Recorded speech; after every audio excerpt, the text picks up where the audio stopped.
మీ చేతిలో ఇప్పుడు రోజ్ పువ్వు ఉంది కదా, రోజును సార్. దిల్ రూబా మీకు ఎవరు అనుకుని ఎవరికి ఇస్తారు ఇప్పుడు? ఎవరికి ఉంది సార్? నాకు అంత వెనకాలంటే తలకాయలు పెట్టుకుంటాను సార్. ఎందుకు వచ్చింది వీళ్ళిద్దరికి ఇచ్చి మళ్ళీ గొడవ? అదేంటి ఇద్దరు మంచి అందమైన అమ్మాయిలు పక్కన పెట్టుకొని ఎవరో ఒకరికి ఇవ్వాలి కదా. అమ్మ ఇలా రామ్మ, పాప ఇలా రామ్మ. Happy sir. Okay okay, trailer చాలా బాగుంది sir. Sir very happy sir, thank you sir. కాతో కంపేర్ చేసుకుంటే ఇది ఇంకా మంచి బాగా అంటే బాగా అనిపించిందా సార్? చాలా బాగా అనిపించింది. Super, thank you so much sir. ఇందులో మీది యాక్షన్ ఎక్కువగా కనిపిస్తుంది నాకు. అంటే ఒక యాక్షన్ హీరో అవుదామని అనుకున్నాను. ప్లానింగ్ ఏమైనా ఉందా? యాక్షన్ ఎట్లా sir? Compulsory sir, action hero అవుదామనే ఆశ అయితే ఉంది. అందులో భాగంగానే ప్రయత్నిస్తున్నా. మీకు నచ్చుతుందని కోరుకుంటున్నా. ఈ సినిమాలో కొంచెం ఇంటెన్స్ ఫైట్స్ అయితే ఉంటాయి. కథకు తగ్గట్టే, ఎక్కడే కానీ ఫోర్స్డ్గా కానీ పెట్టాలని కానీ ఏమీ ఉండదు.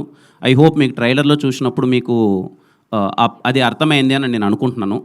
ఐ హోప్ మూవీలో కూడా మీకు నచ్చుతుంది అనుకుంటున్నాను సార్.